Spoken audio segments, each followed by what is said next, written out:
So when you look at Neanderthals, how do you think about it? Are they human too?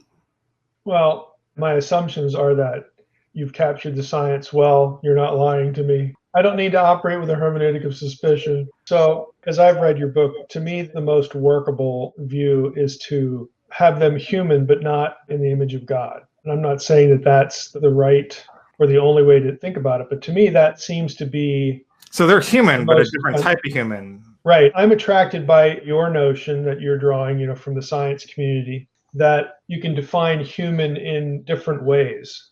All of the things on the other end of those definitions are still human. You mean like everyone alive today that's a Homo sapien is clearly human? No one's debating that. Right. Going with your hypothesis, everyone would be the genealogical descendant of Adam and Eve.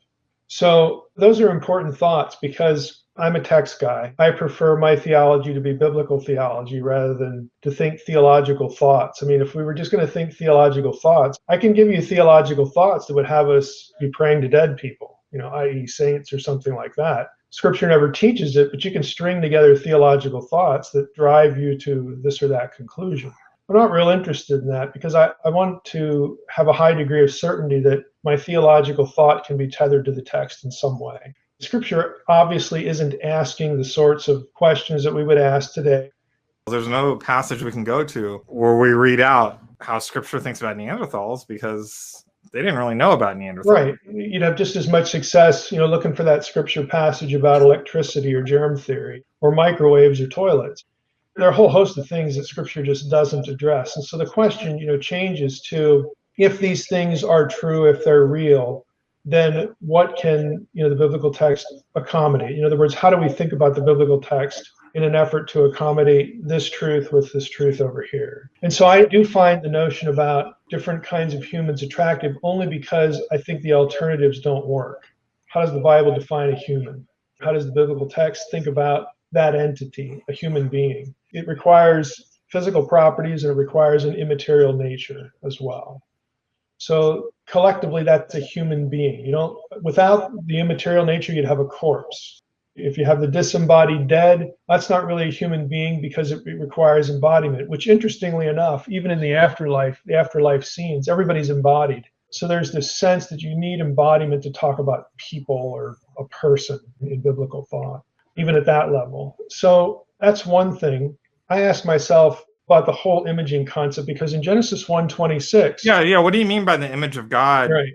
The image of God is not a quality God gives us. The image of God is a status conferred upon us. I'm not interested in denying that when God gives us this status, he shares his attributes with us.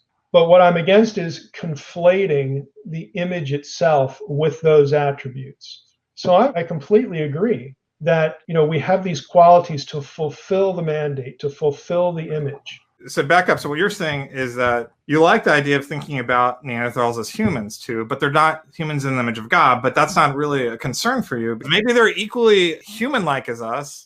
That's not really what the image of God is getting at. There's like a special role. And in fact, if Adam and Eve were really recent, there was even Homo sapiens that weren't in the image of God. Right. I mean, give a good exegetical argument to define the image, again, in a functional way. It's exegetically coherent, it's theologically coherent, it's philosophically coherent.